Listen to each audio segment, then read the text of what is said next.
UN 영어뉴스. China protest. Authorities fight losing battle against zero COVID.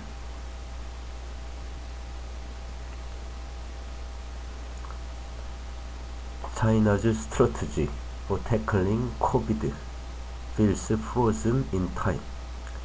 The country was the first to introduce lockdowns in Wuhan city. The place the virus emerged nearly 3 years ago. A lockdown of the entire province of Hubei swiftly followed.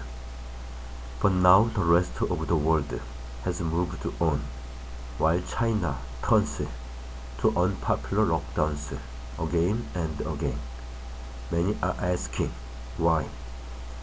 It was abundantly clear in the earliest days of the pandemic that the virus could not be stopped.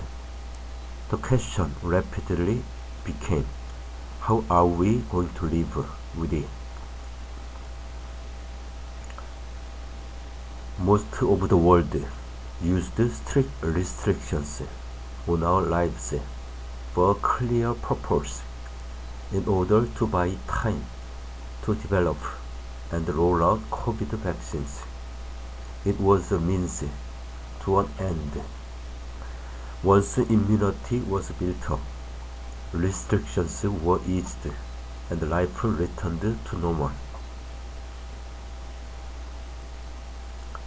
China has consciously chosen and stuck with a strategy of total suppression or zero COVID. The problem is you cannot wish the virus away. So every time it appears, you need more lockdowns. And even if China wanted to, the weakness of its vaccination program means abandoning zero COVID now would lead to huge numbers of deaths. The conundrum of reopening. It has challenges with both the vaccines being used and in getting them to the most vulnerable people. China has developed its own vaccines, CoronaVac and Sinopharm. These are not useless, as some have alleged, but they are not quite as good as the vaccines used elsewhere in the world. Chinese vaccines take whole coronaviruses, kill them, and inject them to train the body to fight the whole virus.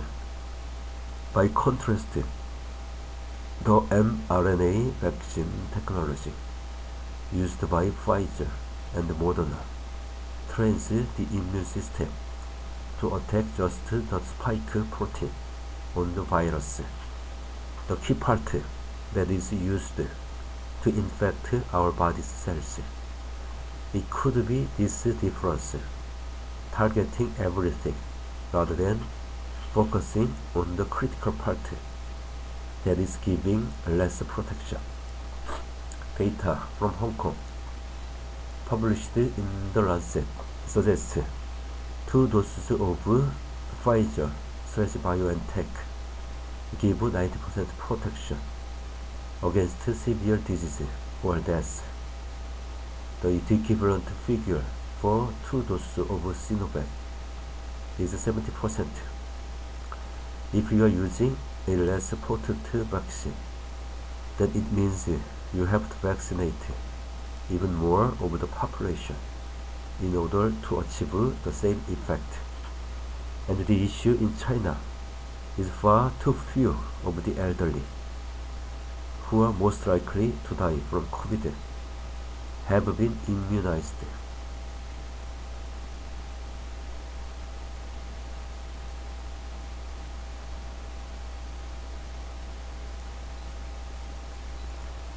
The advantage of zero COVID was very few people died, around 5,000 deaths in a country of 1.4 billion is far more impressive than the UK's 170,000 deaths in a country of 67 million. But stopping the virus in its tracks also means there is very little natural immunity that comes from surviving an infection. Overall, China remains vulnerable to the virus, and all this leaves the country with a massive problem. The new variants, such as Omicron, spread far more quickly than the virus that emerged 3 years ago, and there is a constant risk of it coming into the country. Being fully vaccinated and boosted saves lives, but it does not stop the virus spreading. In a world of 8 billion people, it is hard to prevent the virus getting in. And if China does not lock down at first sight of the virus, then it risks the horrors of the early days of the pandemic. Estimates from March, published in Nature Medicine, suggested ending zero COVID could overwhelm